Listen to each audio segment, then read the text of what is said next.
Ka ngā lai ke mai mea ke whakatu'u.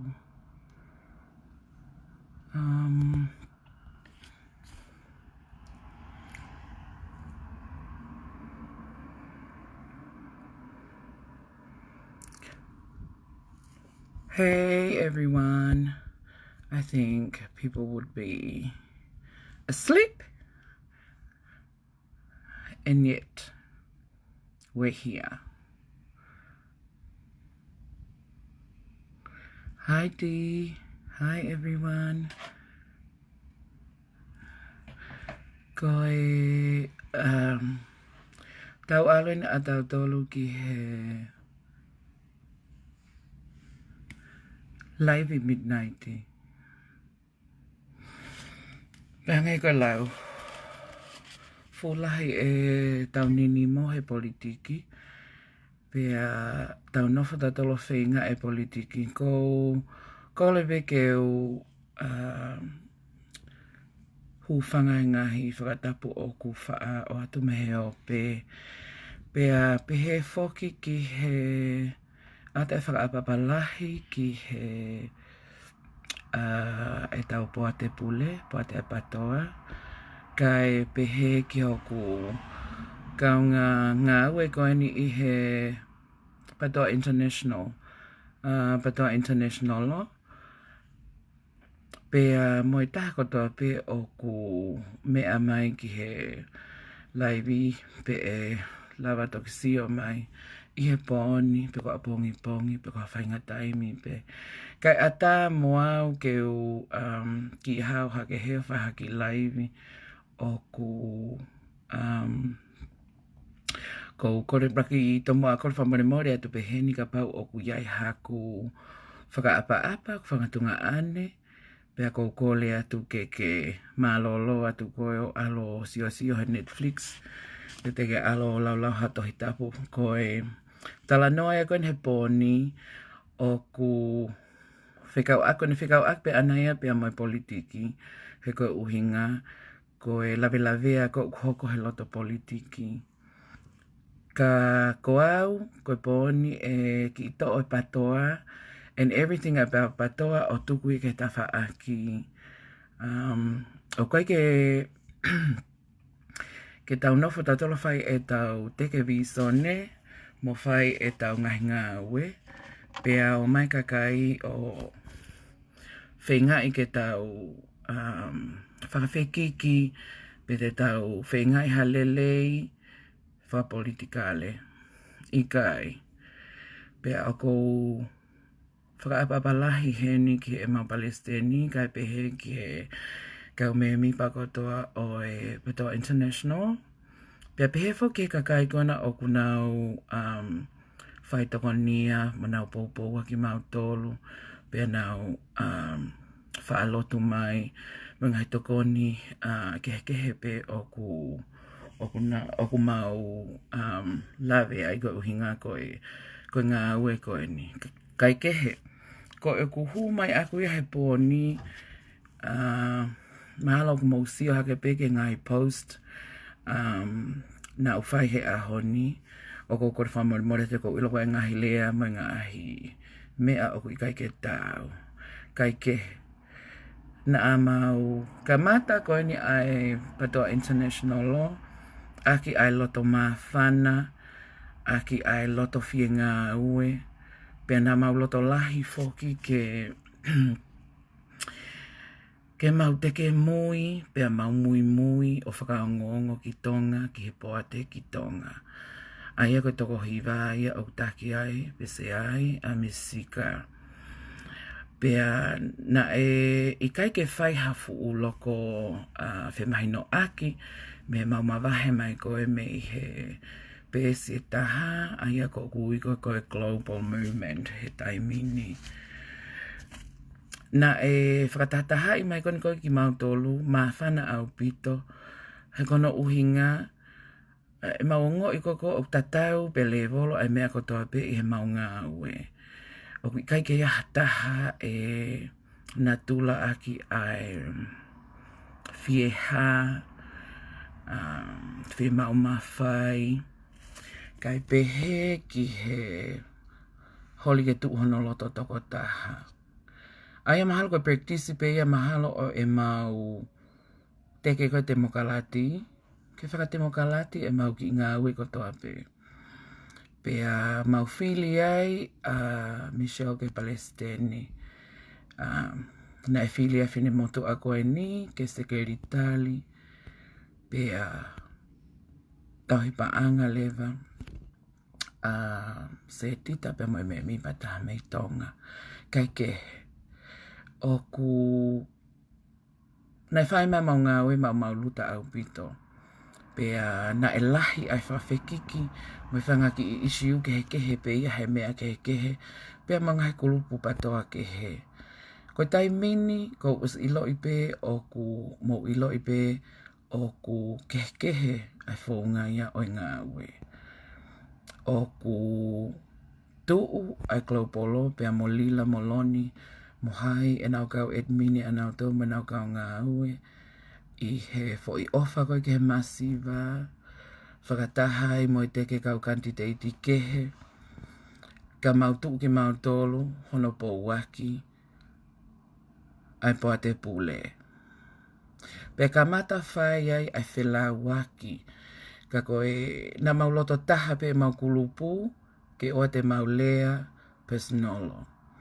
Na e maho inga ia lewa mau me mi pakoen ko malama e whetu utulua. Ke ne hanga o tukumanga he mo ni mea a ana mo ne tifeni hono o ngongo. Mana tuko tawa mai o teke mea ko ni o tawa mai me ngahi. Loto whale kehe na tau tupu me ngahi whetu kehe. Ka koe tonga ko tō pe tau tolo. Pea oseange ai ngahi whakawhekiki. Ko tu'ua leva, ani pe mo ilo. Ka mata wheta aki, koe uhinga koe mau poupou koe ki he poate pule. Aia ne mau poupou, ia hono me mipa a māteni. Pea hanga leva i he whahai e taha o tā palasia a māteni. Pea ka mata leva ke ta aipe o tau ilo i. Ka mata leva ke wheta ake kau poupou, whelau aki. Alu moe ngahi mea kehe. Koe ahoni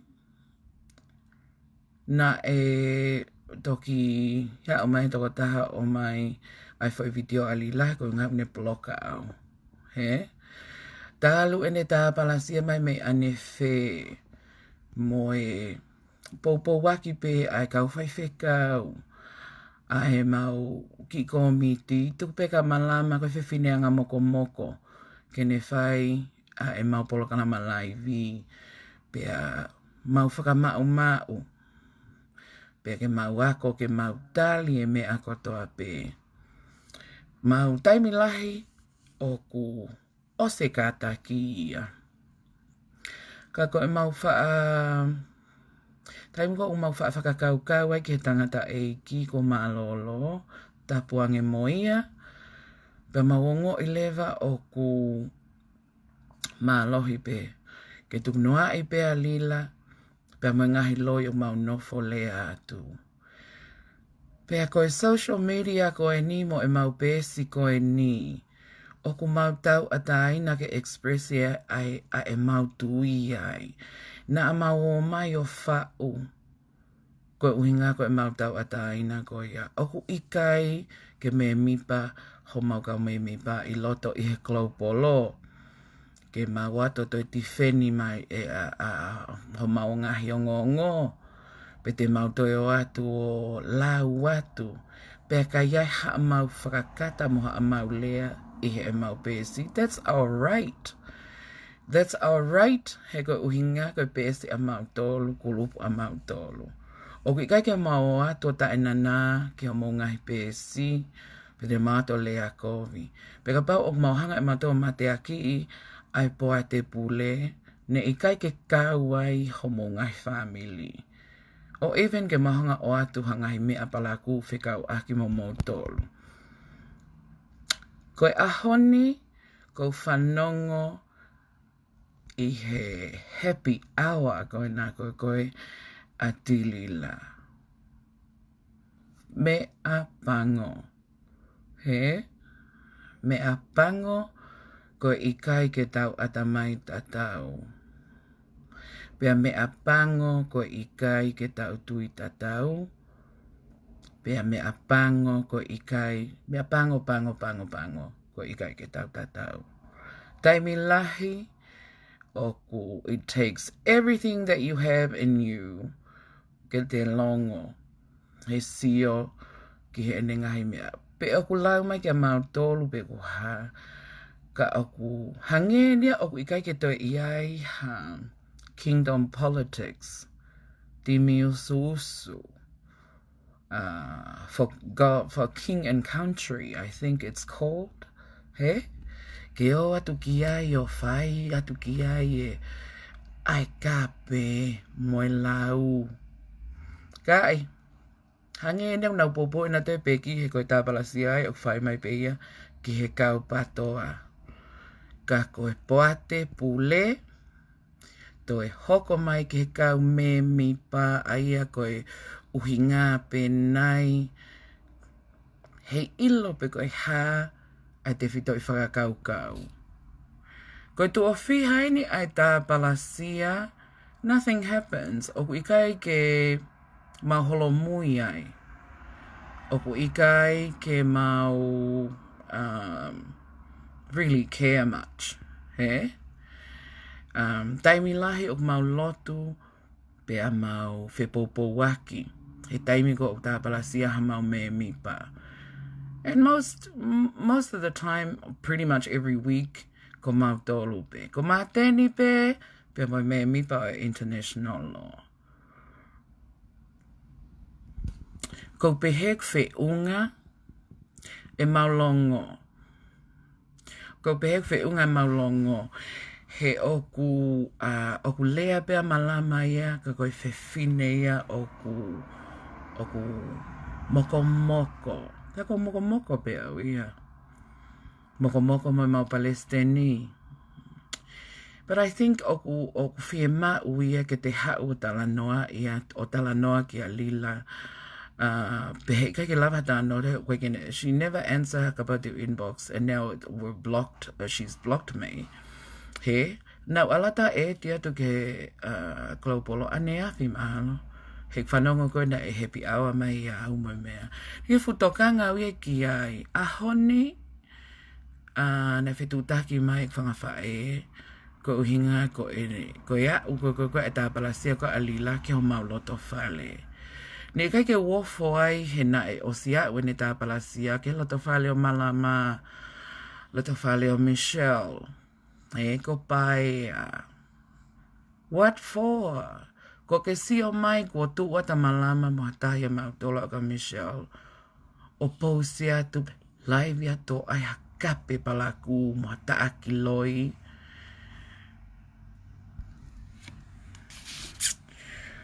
Hoia we, ko sio ke hu mai o talatu. A kau mui. Me kau popo ke patoa. Koe alu kane ai patoa ke tō ki whē. Ai alu koe ni. Tu mai oku kai ke futokang ke ka koutokanga ke taim ko ue siai me mi pakoto family. He na kai ke hoko e te hau ko o mui ko he politiki. Ko ha me aia ke nau lavea noa ia. He kai ke mau hatau ki isilini. Pe ko hatau mea he o mai o teke mea ko tau tui ki ai. Ko ngā koe tau ofa vi sone na e o mai o fofoa e mai he tangata eiki. Ta koe ndilila. Ke tuu mai ke taha mala. Taha mala ko pe koe ha.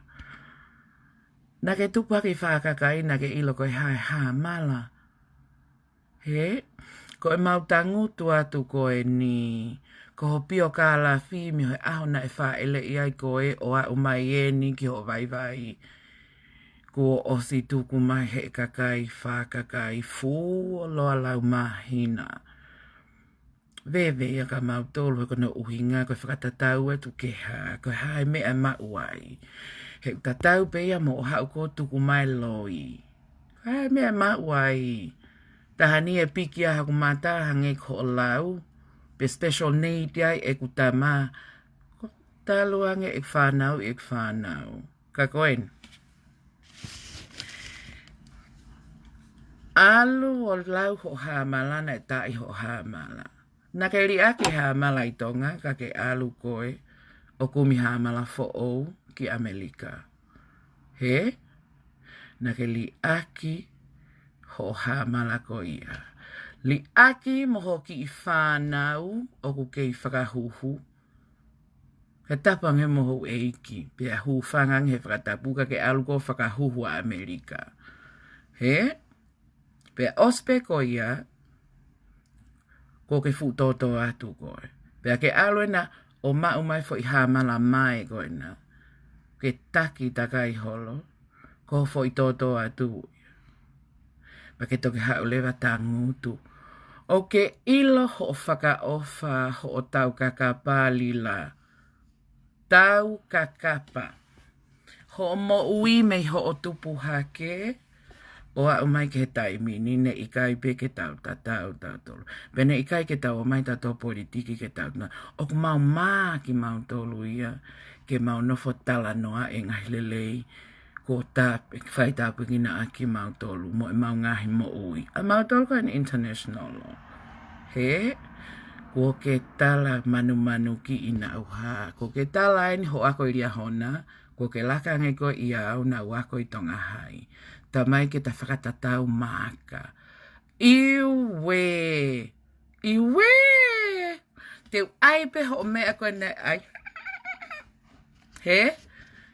He kono uhinga ia te ufola te kahe whariki ho o nofo ke whakatatau mai koe ki a te au. He? Hala ke nofo o whai hangai ngā ue mo hangai mea ka ke lea pa ke tata aki loto whare.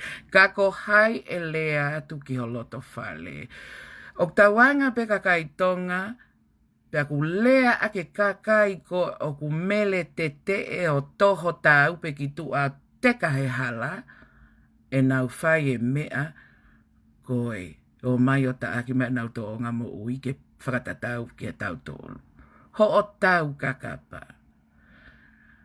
Na ke tupu hake fakaka'i, wherever that is, o te ke wao ki hapai ke ilo e au. He? Ka au tupu hake au i he sopu o tau whaahau. Ko au ke lea mai pa ke lea mai ke e tamai na ngā ue whakapure anga o au ke ne retired. Pea na e anga whewhe ha o laka hake i he eku tupu i tonga. Pea au alu ki toko mololo he i kai ke toi ua ha o eke au mhok family. Ko eku tamai kona o ke nofo ko ava mai ki ai lila. He i kai ke toi ekei asirika seret mafi o lotokolo motu a. Ko e kuia e tamai. Ko e lahi taha pe a whewhine. To e whanau i mai whae e tamai, ko e lahi taha ia pe a whewhine. I lo i e mata ko e nimo e tamai, ko e whahu i he kakai tokolahi mo e haa tokolahi, sopu mokolo motua. Ka ke hau koe, ke hau o ai ke whakakata aki au. Mo ke lea mai ke mea kai ke ilo i. Pea ke lau mai na e whakaofa e putu e tamai. E ku tamai ne upuna mai pe mei Australia o kumi ai fo i mala e tāpolo e ua ke tanu pea to e taha ke mau tok whaiteriha pe ko hai e aluki ai pe ko e mau whae. Ka ai ke lea mai na e whakaofa. Ke whakaofa whewhe. Na e pulua i he apo, to e pulua he ose tanu. He? Ka ke hau koe pe na e ha, e whakatatau ki hano tanu ho tamai i whakakai, kai ke ilo pe koe la i tu aniu i whena e tanu aki ho tamai. Ka ke hau ke awa mai ki hoku loto whare, ke awa ke mea. Ilo e sino koe ni ne ose e wako i tonga hai, ne hanga he tamai, o ave private college au ki Australia. Ko e tamaia ne utupu ai. Peke nofo ko mea whai ko o lea mai ko kia mautolu. Ka tau mo Michelle ne o mai private ia he ne mātu a ke ha o ako i Nusila. Ka ke lea mai koe na ke alo ave manioke ki māloho o alo ave manioke ke mawhatua ai hoki mea tangutu he tui talau sese. Ie!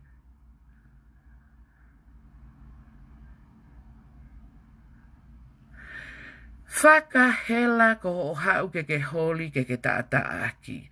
Pea ke tala mai nau alo nofo. Ilo sino ko ni talu e tawe wanima e nofo Australia. O te eke sio sino ko ni he nofo fale pule anga. Ai pea ke fakakaukau'i la pe e kuhanga he kakai o atu e mea ke ngali vale ai. Ho mea koko ke TALANOA mai ai. Pea ke tala mai filter hoku mata. Vale loto elo. Sio hifo ki a koe. Pea ke ofa mai te usenti atu hasio ata. Ke tanguto sio ai pea ke toki hau happy hour. Fai ke lea mai ke tamai. Kai haho tamai. Na alo tu ete he fufunga niu. Koe mea pea koe na mau ilo i kono to o mai koe kau fakaka'i. Na e alu tu ete koe feinga'i hosi. Ko tamai. Pea osi. Ai foi whainga mea mo hosi. Pea toi lele ki mua uma ke mata hosi. No foa makereta kau alu he kua mau au. Tu e ho mea nai whai. Ho mea nu whai o ko hanga ko o whai taki atu. Ke ilo. Ke hao katakatai. Ke hao e tae ako ko koe. O tala mai ho o tā mate ho o whae tangata. Ko hono abuse koe. He? Ke hao ke ai mai kia te au. Pe ke lea mai ke fukakai. Nau he la ia hono ako i honau ngahi mata i tohi. Nau taki whihai api muri ka ke hau koe vare whakatau api loi. Ke hau o manu ki. Iwi. Koe me aia mei whē. Koe ai ke hau manu ki. E toki ilo ki mui na he mai ki hosi. Koe na e whainga maalia ho tamai. Koe na ki hos hawhi whine koe e ua. Ko ki half sister. Wheinga ki ai ke alke mo whailoaki. Pea ke lea mai ko ke au ki whanau. Oku i kai ke maninia ia. He lea ki he whanga ki lau mali e. Pea ke tala. Ko alo ene ek whanau. O ko ke hanga ene e koe o whakalahi ek whaele. Ke lahi ek whanau. O ko tatau mo koe. Pea tala unau manta ke. Iye. E tatau whewhe ho o whanau mo ek whanau sitsen Australia. Talo e nau tupu hake mo eku nofo popong nau tolu ke nau lalahi ko nio nau toki o ai o whae nau wako mo e nau ngā ue mo e nau mea o ku nau. Hoi fua ki ai. I don't have to sit here and justify why I'm here in Usila. Ko uhinga aku hene u kitsisi i aku pe aku i tonga aku multipolo whae pa alpe mo hao me tonga pa aku staka e corona. Kana hao pe hene I really don't have to talk about it. Ko business ia hata hai mamani. He? Peke nofo. Nofo mohofu loto uri hao moia ke politiki. Oku ke sio ki ho mea au whai. Oku ke hanga o langa a vahe i he kau pou. Palaku ia, o kaku lahi o famili, o kau nau fio mai nau tau ke patoa. He o nau tui ke visone. Kako e nau palaku ia koe. Ia fufe fine palaku kon ko koe. Kape taaki moi loi, and you rely on what? Male? He? Koe mea o te lele mai mo lai pepa paki pehe i mai o pehe mai. Pehe te lot ke sio a mamani. Koe mea ia. Ta ngutu hena He oku ke monu ia lau ho tapuaki o I Kaikehe nofo nu silani. He na umeia uatu o talahui o fakataha koe molo saline na moatui. Iha public toilet iha feitu. Tap au pito ia. Pea ko ai hake mea ko ho holi ke talanoa te tuki ia hai. Ka pau oku ke ho mai pe I ho o laivi. Pea fe ai hato hiki ho ni mā koe ai ke tuki. Whai e mea ai mohe uha. He na e tala mai he e mali koeni o tiu ke mahoni. Lele ki fe, ko nā pe o whai. Pea toki lele atu o feinga'i ke ufi ene mea reren a whai ko ke heka ai kai. Koe fo I me aia o ke proud aki, ke asi mai heo pe o taata aki. He? Ke asi mai heo pe o taata aki. A koe vale tau kakapa. O I Kaikehe iloha mea. Tala aku tamai ke e tamai. Osko ya pa ke nofo mai. And you bring up ho uncle. Okay, uncle aka hiko pepa hoku X. Eh? Ko X e a hiko. Ko hiko ananane whakamatala ko ho laivi tamasi a pita. And hiko is a very private person. He ke nofo e pa nofo talanoa. Ka ko ilo ka ki foki si kon mahalo ko that hook up with hiko he ma tuku. I have no ill feelings. We still talk ako whapiko ia eke hanga whakamau na pe whakamau lau. Ka ko whatonton wa tuen ho for news. Hoki angolo. Lila. Ai peake ma ko hiko tamasi a pita. Ko pita ko hono tokoua ko manu a ene tamasi fa ele ki ai ho o tahine. Kake ui angolo ui tunga ane. He? Ui angolo ui tunga ane. Kai whaere ho tama. Tā ko ho maume a whakawhamiri. He? Whakamala'i a koe moho angolo. Pake whaele. Ki ho tunga ane. Pea osko ya. Ilai ka pau ko o mea koko o kuke nofo koe o manmanu ki I. He o fu mahu inga au pito kia te koe lila. Ai mea koe ni koe ka pau waha relationship ha ataha. Pena e nofo muhai na ai na alu muhai. Ko hai koe. Oh, tau fokpe ki ho au ki ho angolo koe. Ni ho so-called uncle. He iloi hok mahu inga na kum ho angolo e ku hama. A yellow hama. Pea whakalili a hekala. Pea alo whakafoki kani kume fu Christ la koe na koe o kuke whai mai koko he manu ki I. Ko ne kumpe Christ la mo I kuri aki. He koe PEHE ko hame na kake aia ha aku pepe a moho angolo. O ku sio ho a whiri la o whaha ai pepe aki ha whawai. I loi ho family ho angolo. Ko e misin kosi stove misin fall. He? Ko ne hako pe hoki lo ulu ko ni lalo. Ko fola tuka laka mai o trim. Ko e aunga pe ia hoki family. Ko hono foi aunga pe ia. E talana e PEHE mo PEHE. TUKUNOA'I sai pe kau me ai. Pe sai pe hiko ia. Ke lele mai koe ke use ko taufehi'a mai ka te au. Ko ai ke si o mai ka kaike manu ki I. Ko au o ko freedom ai kastomu. Pe kono uhinga ko freedom ko choice a aku. Something o ko ke lava e ko fai. He te ke kumpe ko ha tree lila. Ke pipi ke he tree. Ke ma uai ha o mo ui. Ma uai ha o pepa. Even if you have to deny o ke ha o whanau ma manfuri pe. Ma uinga tree.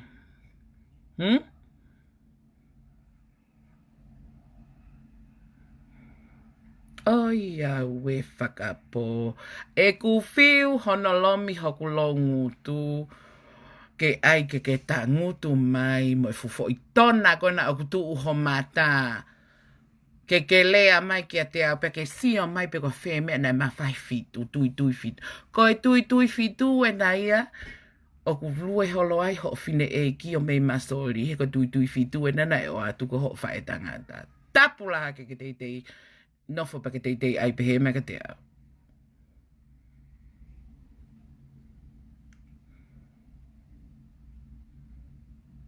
Whai pia mau ingo, ho whai hake ko ai mea. Teu laivi.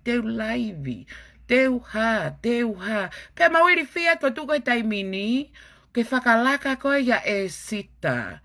Pea koe whanki mongu mangu koe ni koe unau lele atu koe o whai kono poupou a koe teke utokovi ai pea teke ngali vale. He? Pea osi e kutumu I a toke tātu I wata. Tui! Goodness me, did you me anina e honge patoa he kakai ata mai lelei, ke hanga use, ke whakamama.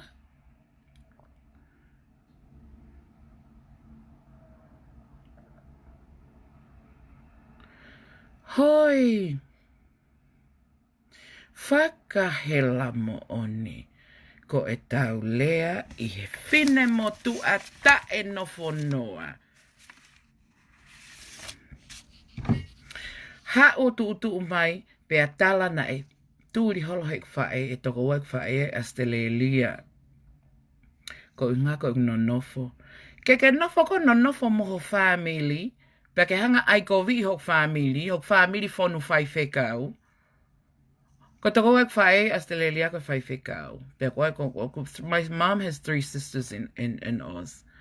O whai whekau, hono TOKOLAHI whae, ko ngotamiki lalo, o kuna oho vale na he palaku PEHE koe ai so-called politics. He, ke nau kau noa atu ai ke whili a aku.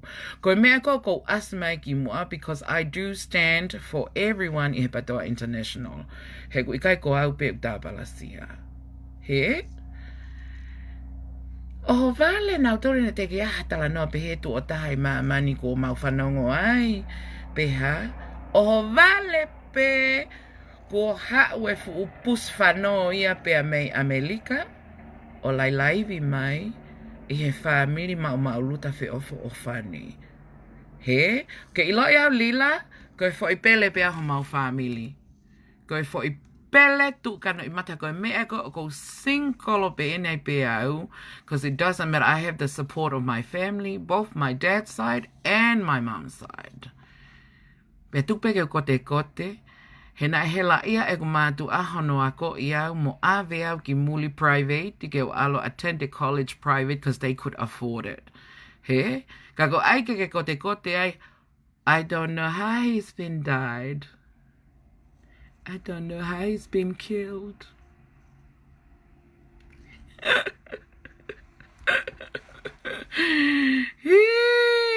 Koe te whakapalangi e ta ahine ko o kukole mai ke oangi koe ho mamaka ke ne hanga o siri. Hoi!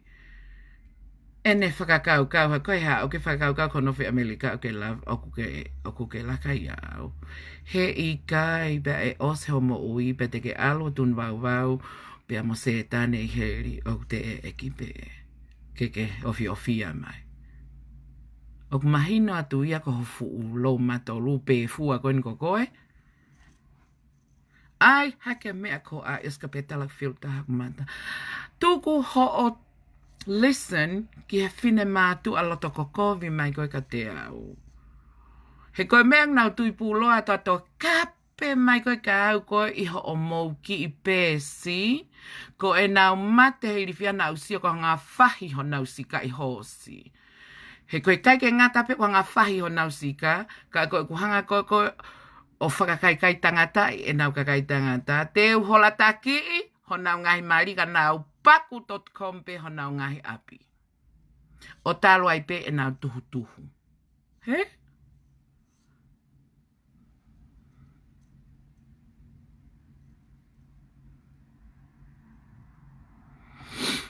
Hai au we, lolo tonga pe e tau feinga mo e tau mea. O mia ke politiki ko e o mai ke o mata ta aki personolo mo ta aki kui ae mo kui ae mo kui ae mo kui ae.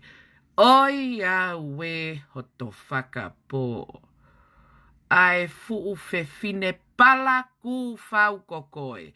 Palaku ho mata, palaku ho sino, palaku ho anga, palaku ho olea. Everything about you oku palaku. Hey? Everything about you o palaku. Bako o holi ke mau expect anything good from mea whenga fefine palaku pehe.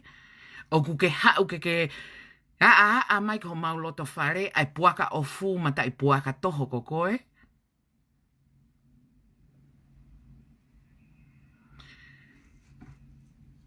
Mea ai kurita ere ta koe ka laupe, koe ke ilo i ho limiti. Pea koe mea mau pe kok mau fakakaukau'i kia ho mau ata mai lelei. Ka pau ko ke ta aki momo kape fale o tupou o no koe tu ia o tonga. Pea koto e hai. He? Laki pe o mo kape koe ke mo kape ti tonga. Kai whana polo sotia homo mea ta ngutu. He?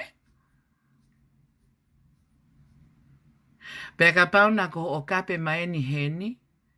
Fuoloa e ku o atu e ho mea koe o ke lau bisi a ima lau noa. Ia we ko ake mene tuku ia no tuki fu ha.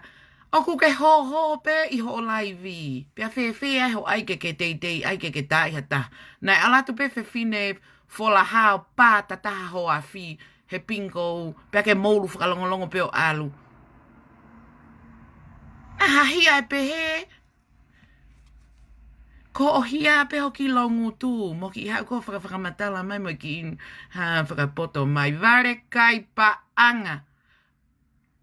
No fohe na tali. No fohe na tali. Pea ke tānaki ke vave. Silini.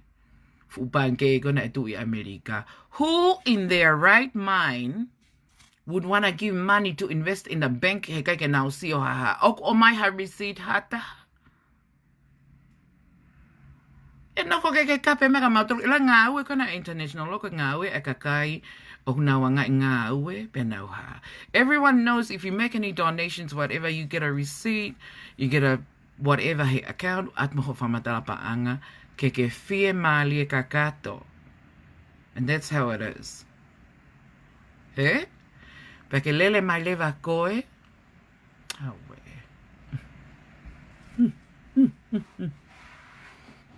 Ke lele mai leva koe. And what is your obsession with pano? Do you secretly have like a thing for pano? O ke manako ya pano? O ke nofo ai pe koe o talakuma? Awe e. Si nofo te Mario pano. Ai na ke manako ya pano? Ka whekau neon kita mai ki ke nato pā mata i hofela. Vare ngangau. Kai ke toi hata o ai au o kou pehe. Pa ke sio maho a whika o tala atu. Ilo i au, mo ik fritom koe ni. Ko e ku whakakai kai tangata pena aku ia ki he pāngangalu. Manatu? Ko e advantage ia o e free country. He? Ko choice a aku. O kai ke fie lele aku miha motu aku o ngā pelu hono ngahi mea ngā we mono ngahi o wau. He? O pipiki ai hange ko koe. Because I'm not desperate for papers. So ko ta whai kehe, I am an independent woman. Something you will never understand. He ikai ke utipen ek mo ui hasiana ke maua ek mo ui pete ne tau hek whanau. I did that all by myself. He? Beach, please. Ke ilo i mai e kuorioli ia. Mo e mau fakakata. Neng ho o kape mo taaki mala, hori ke taaki mala. Ko e taimi pe koe o mau fakatahai. There's something o ko whemau ke share. O ko whemau ke share how happy our members are international. Hey? O kuyai ai mawhana. And every time I talk about it, o mawhana gloto o kuya. O kua mawhana ke he mau whiohi. Au Michelle Tawafuhen Suliana pea mo se tita. Ko taim ko mau TALANOA mo paea pea mo Malama, Sinai, Lupe, oku. We feel like there's a sisterhood ki he mau ki whiohi. Fe ofo ofania tu pekahataimi when I'm down, they're always there. They've got my back. They've got my back just as much as I have their back. 150%. He? Pea ko taimi koko o whai mai ai koe ai ngahi lahi koe mai feinga'i happy hour. Pe kone PEHE HONO matai small pokisi. Ko happy hour PEHE mai. He? O tuku hifo. Hauia mo ene tae ako. Mo ene whaele KCE. Mo ene hae meili mo e ngāue. Tūri me ngāue pia mo e politiki mani o ke.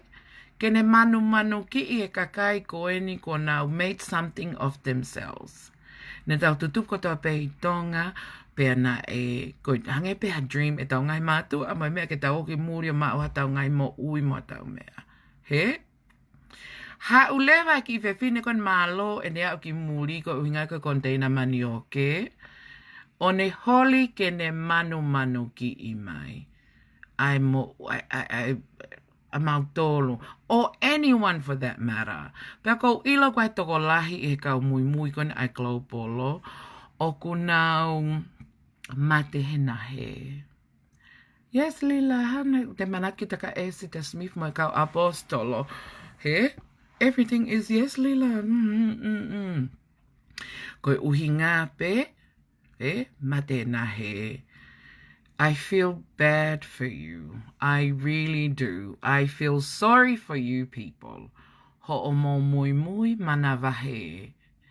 He koe uhinga o sea kakaia o kuna ongo e nā tolu.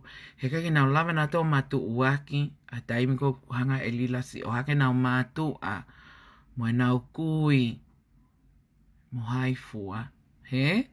O ke nā he kake nau lava e nau tolu pe nau mui kui ai pe. Alu ai pe ko inga koe ofa. How can you say o kuke ofa ke masiva ka ke anga palaku ke kakai? We could be, we're all masivas. Peka pau ko o whai ak ho ta aki mo ke manu ki ie.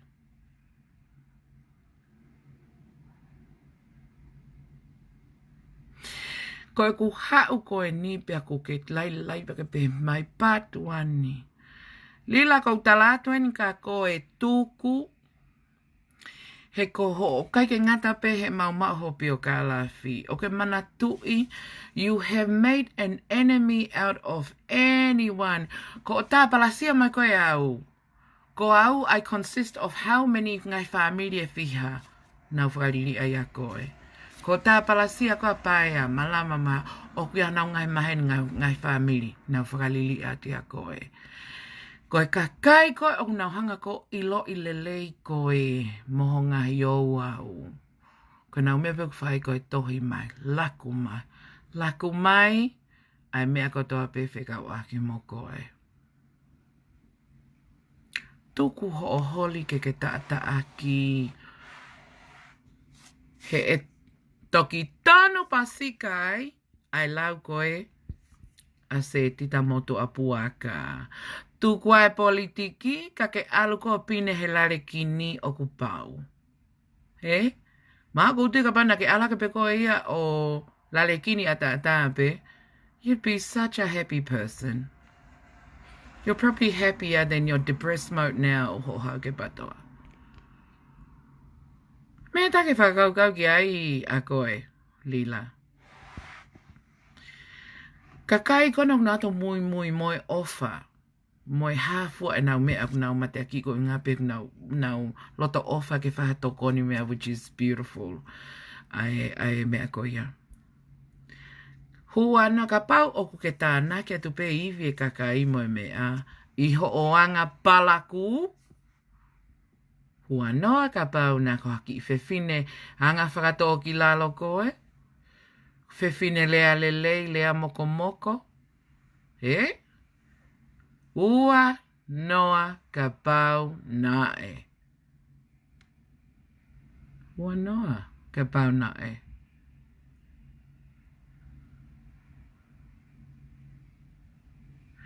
Ka ke nofo pe koe ia.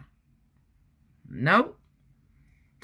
Hofu high and might. You think you're high and mighty. My ass. Ke nofo o tata aki mai kakai.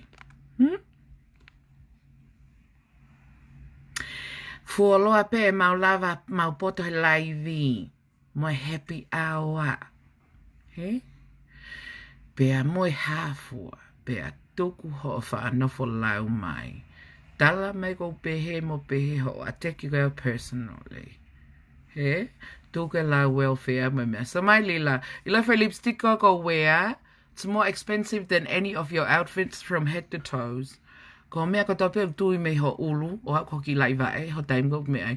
Mama whange for lipstick ko vali ho klo ngutu ai. You make me... Hange pe ko ki kata. Ake ki mea...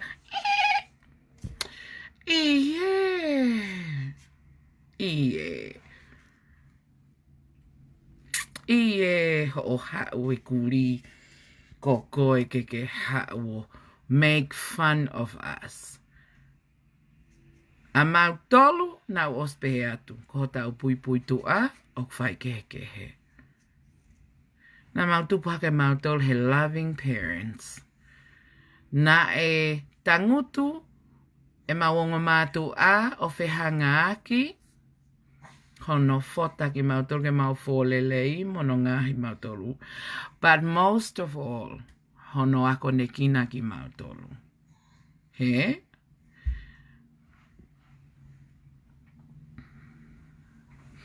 Ke mau alu hake, pe o tuku e lotokovi a ko ke tala e ni ko nofo o hake mea. O kui kai ke unofo ke usia ka lakanga, hence why na utuanga ko lakanga. Ka koe whetu utaki koe mo siao si, not only o kui ai ek pikinga whakawhamini mo siao spo hiva, me whanau aklisi ia neo, ka ko e mau follow foki i he, mea koe nai o mai koe ke mau follow koe ai. E mau executive committee, nai filia iau ke u sekretari, pea koe whetutaki a sekretari a nusila, ke sekretari a poate lahi. Ko o TOKONOA'I ke tangilengilai whai, pea ke lava whai toho kahi, koe HONO. Ke manuki, yo ko TALANOA mo sias, koe uhinga.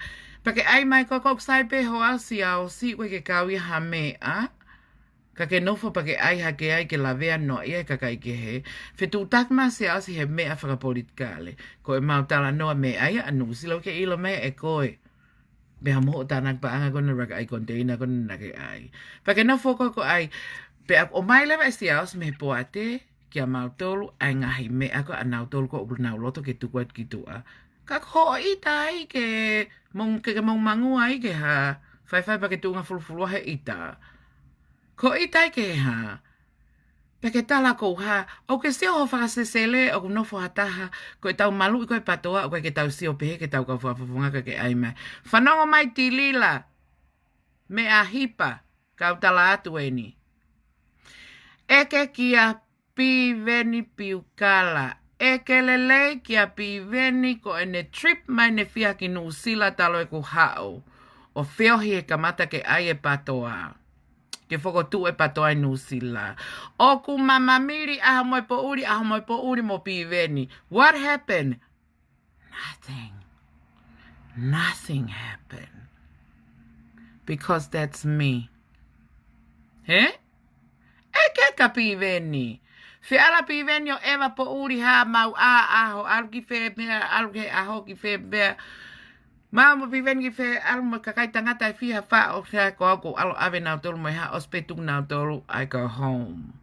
We sit around or drink all night. I go home. Keke iloi. Because that's me. Koe whangaki ka kai kona o kokono atu ko ngā ko pano pea mo piveni. Koe whangaki I ka tali wholau. Whangi I patoa tali wholau ia anu silani. Koe me aia ko te aho nau pito o taupe ki tua. Koe uhinga, koe mea peu ilongai nau tolu koe manga lahi mai o tali wholau. He? Pea koe mea koe unau nofai koko o lau I atu au koe ka koe lila. Koe uhinga, he koe manga mai pe a superstar, pens down kotoa koe attentioning mau ia e au. Pa koe kataha ko whai pehe, I respect NGAAHI mali e kakai, mai mea kotoa. Koe kataha ko whai pehe, and I'm picky with my men. O koe ke u nofau ia whakapiko ia whne, o ko hau au ia nau hau a kea lau mali e to tonu. Koe ko hau koe ke patoa, nau whi hau support.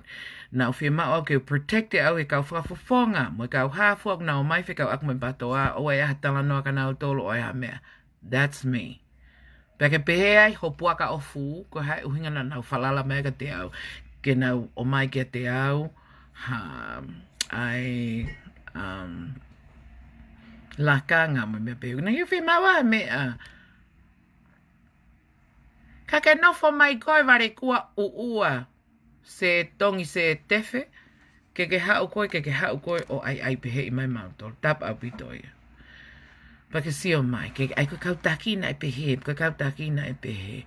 You will never be a Michelle. You will die wanting to be a Michelle. He? Pea teke ho koe o tanu ho fie se tita. Ho fie ana. Ho fie malama. Ho fie paia. But most of all, ho fie au. Ke mea wifua ho lea ko mate he fie au. Peka lu tuhi.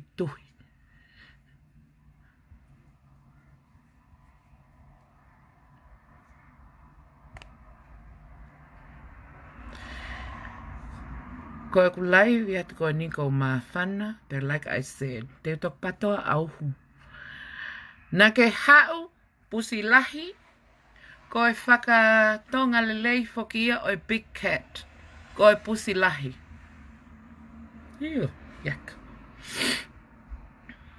Ke hau o wei mai. Oa na ke pehe ho vale o ku vale hataha. Hono whakafoki atu ho oto o ngā. No.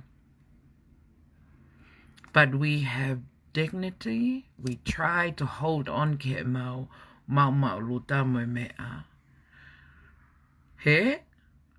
Pea kui kai ke mahu inga ia. Koe mea ko woli ia koe lila.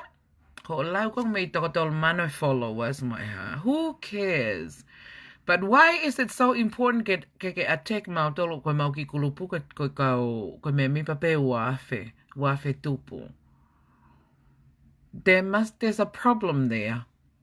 Ka pana mau pena mau hanga hiki I mau tolu o mpehe koe mau me mipa mau tona e me tolu mano na iwa mano tupu.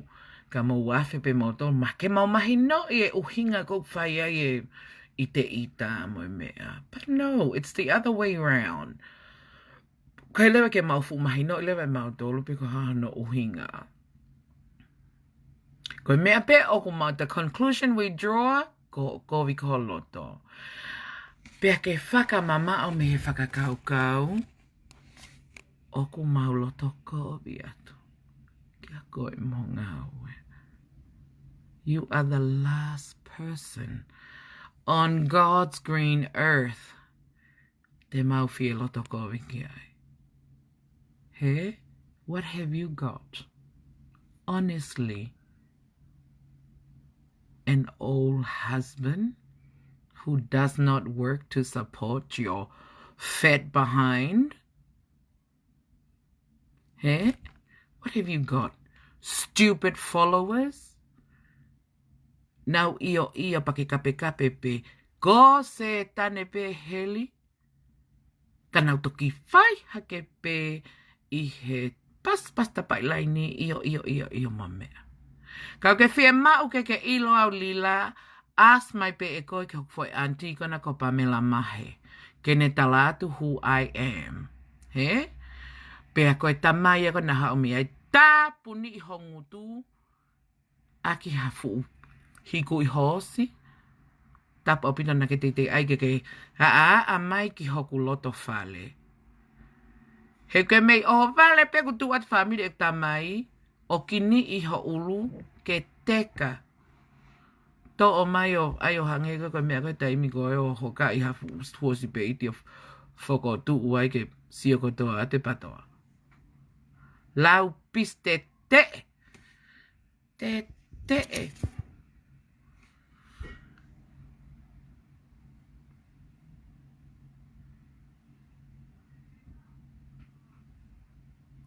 Alo fai ho ngā ue mo ai ha. Pea ko o mamahi ai he mau nofo mau tolu he mau pesi o fai e mau pou ki he mau poate pule. O mau pehe atu mau tolu he ke tuku he poate pule pea ka pauna raha nau fai tutun ki a maten pea katoa hai peha toi taha. Ko mea pe ia te mau pou I. Pake itai pake hau le makoe pake ke hau ko o attack mai mo defend ai mea ko o atu politically.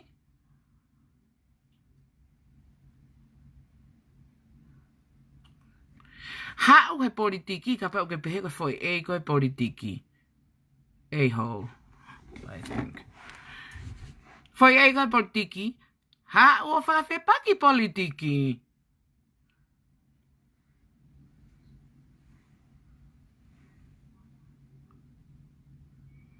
Ka ke hau lewa koe ke ala tu ke mo ui ai kakai. This is the same people o nao mai ke teke viso ne o ke hau ko ala ki ai lila. Pea ke pehe ai koe ai ke whai ke tau tuu pe tau pure anga pe tau ha. O ke ilo I koe o I kai ke aonga koe I ha pure anga e taha. Koe kakai kona ko uke ai o ku alu ho viso ne a koe ia. O tu ui he mea ke he. That's my opinion. I'm entitled to it. If you don't like it, just say so. Koe tau TALANOA na ton ke pehe. Tala atu au pehe mo pehe, pek tamai koe kai pehe mo pehe. O te ke te ala mai koe ke tala mai piki hok mata. Pea special. Aina ko uhinga ke special need. Vare kua fok pake pehe mai koe special care. E kuki tamasi. Hawe ek whanau fō lelei. Ilanga mea unau mohe ai mo ilanga mea unau. Mo nau kai. Ka eke ke whakatatau mai a koe ki a te au. Ho whanau ina whanau I tonga he o tuku ai hange ha pua ka whaele. He? Ko tamasi ani heni na e toho na ngai pōpula ko e toho. Pea ko kole whamole pe koe ke uwhi mao. O koe ke uwhi mao ke ulea ka whanau ataha because that's me. He, ka ko hau ko we I koe ngai lotu whare pe te ke ala mai ko mau ngahi mafu. I ho olea ke e mau tamai mo e mau whae mo e mau whanau. He? Tap au pito ia. Tok whakaheka nek pua ke ave ki tonga. Ko kolet ke whae ke alo ave ha mea a makeleta. That is something you will never do. Ko os kolet ke whae. Neango hoanga palaku mai ka te au, alo mo aku mea makeleta whai ha ofa ki ai. He koe mau whae mau te mau nau puna takai holo koe mea ia koe hoko. Ko whia ho whae, ho lau ho fo i tōto atu Amerika u teke ke awe tō taha ho whae ki Amerika. Ko ke awe at ho whanau ki hena.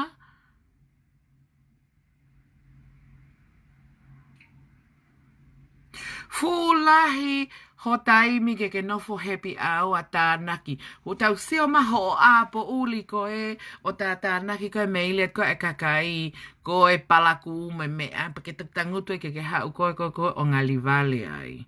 He? Ke hau o ngalivale ai. Ko kulea tu koe ni, and I speak for every single one of us Patoa International, ke ilo ho titi tori matori. We would love, na ke iloi peau, I respected you he tau ke ngā we. He? I'm all fun and didn't bako au na respect you because you were older, and plus, I'll give you this. He koe ka whiwhine o ko unfair. Ke ilo tau hauka ke patoa, fu penau patoa whalongolongo pēn of nohe pēsi, ka tau, we are grateful to you, i ho o whakamama koe ke o mai ngai mea me lotopule anga koe ke ilo hei kakai TOKOLAHI, kakai tonga. Hence why o pipiki a te kakai ka koe, he lahe pē nau ilo ko o mea koe ia, Kaikehe lila. He, pēa. Step forward ko mo Michelle o tau feinga'i aki mo mea. I had a whole lot of respect and a whole lot of love for your ass. Huh?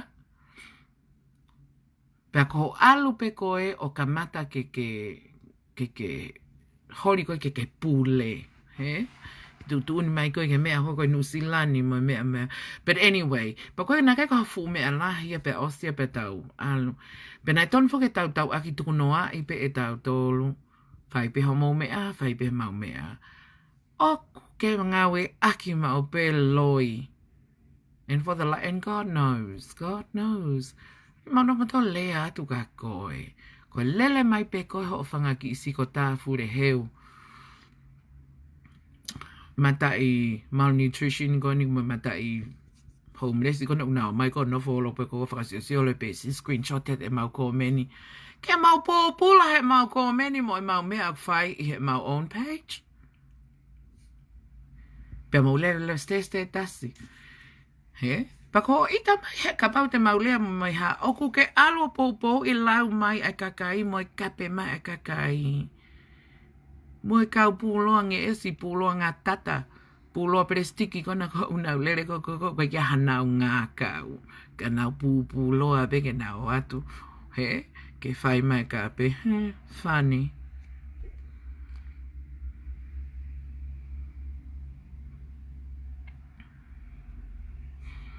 Anyway. Mahalok whiunga. Ik malanga.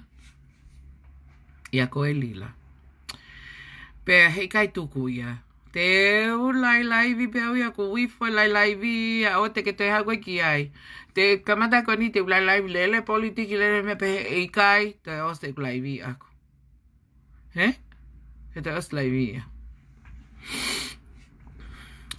Ale ke tau hela ia tau tolu pe tau mea. Pea ko au whawa o ko si taha ake mau ko miti. He? Pea koe ofa i au e malama, se tita, Michelle, katoa pena tok na ofa i a ko au, koe foi pele tuka noi mata.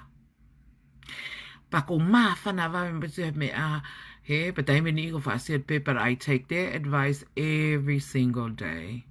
Today was not a day I took their advice. Advice. I just want to put it out there. I just decided he gonna uhinga. Okay, ke nothing Tilila says about me he bullshit ya. He te care ki ai. But when it affects our family or whetutaki mai whangawhae, o ko loto lewa au ki uhanga whakatonu tonu. He ko affect lewa e lila ia a ngahi me mi pa ke he o hok family. Sa e pehe lau mai koe ka te au pehe mo pehe tāni o ku ma vivi ha me ai.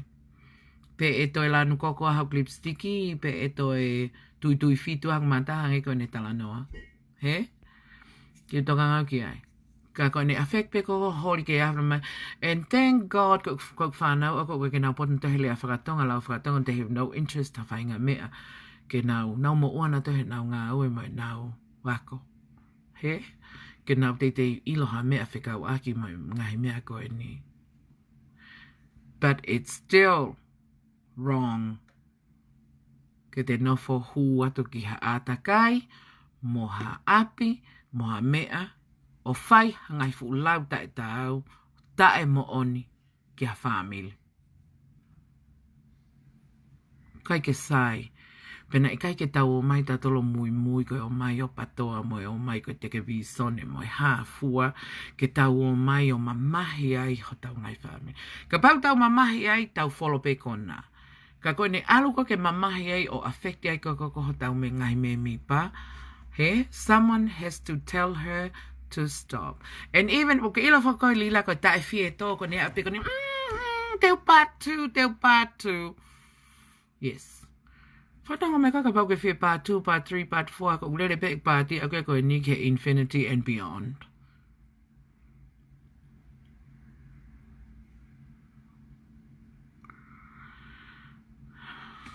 Ta malaloi. Whakatu tu ulewa ek fo i laivi. Ke tau laivi a pongpongi. Talanoa ko viti. Talanoa ki he mea o ku hoko i tonga. He? Talanoa, kai ki mua kotoa ia. O ku whakamalo atan ki he e mau seke Italia e patoa New Zealand. Hok sista ko ni ko ana fotu tupo. I he polo kalama whakaofo ofa whakamama ko ni na ki whai mo se tita. Whamalo at malama he laivi. Te whamalo ko ki hoku ngai ko me mi pa ko na international law because of no whai ut mau ko nau whaka ut mau ko e nau ngai ngawe mo e nau mateaki ai tau teke visone mo ma whaka ngoi pe ki tonga don't ke kau me mi pa ko disappointed ke mo pe ko ke mau tonga ke ofa ke masiva we just see it in a very different way ai ofa ko ke masiva o ku mawhakaongo ma te whengai mea koe i tonga. Pea ka pau mou pehe tokoni ofa mai o koe ke tā i he pato international o ai tokoni.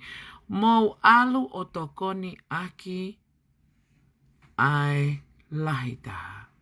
O ku mou ala lava. Pea o ku mau whai pe e mau tolu a ngai tokoni a mau tolu. Pa ko ilo pea wea koe mea ko mou lau mai o ku mau whaarai ma mea koe ke mou sio mou tolu. Koe foi me a peia, koe fo i lao peia a mau tolu i he e mau fo tu e ni. Koe hangai ngau lele te mau whai, o te mau proud. Oa te mau proud ke mau o mai o whakahaha. Mau whai whakalongolongo pe pakutapala si e pe mau tolu, but it doesn't really matter. Koe mea pe koe o ku maho inga ke mau tolu, ai ilo koe he poate pule e mau ngai mea mau tokoni ai. That's all that's important. He? Pe mau ilo lewa e mau tolu, moi kakai pe koe ulawe kai tokoni, o ngata ia nau tolu, pe mau mai lewa kui ho mau lau i mata, whaka ho mau loto, o whakamalo ke ho tau eiki.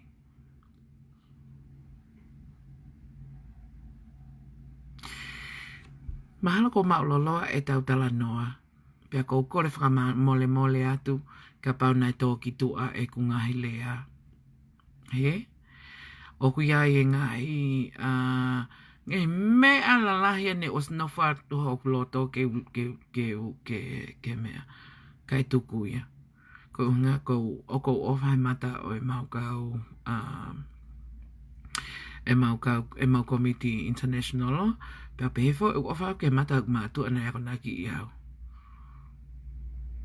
Ka koe e tawanga whakatangata ia koe pe tau loto ke tau fute whai ha tau loto. Pea ko tau sioka ke heanga ko pehe tau whakamama to a point ko oskataki pa tau mai rewa tala aki ai. If this is what you want, that's what you get. Ko ia ako whakafofonga e te international law. Ai tala to mau ofa ki mau tolu kotoa pena tune in. Whamole atu i he atono no halea. Moa anga whakamata tua. Kaikehe. This is politics, this is not church. Ko neapeka pongpongi, ko foki leva patoa. Ko poni, ko personolo, he ko atek personolo, o ko lotope ke uhanga address personolo, he ko na hau personolo. Ka ke hau leva ke hori, ke tau I mai au, hawhaahinga poini politiki, pe te lele leva he politiki, pe ta patoa leva. Pe ke pehe te ke toi personolo, te utoi foki mai peo. It's so easy. Ke te switch. But don't go there. Hena kei ke tau hau whai hawhainga mea pehe. Ko ofat ka mou tolu, pea mou po ulia, ofat malama, tita, ofat vai moana, ofat to everyone who tuned in. Love you. See you next time. Bye.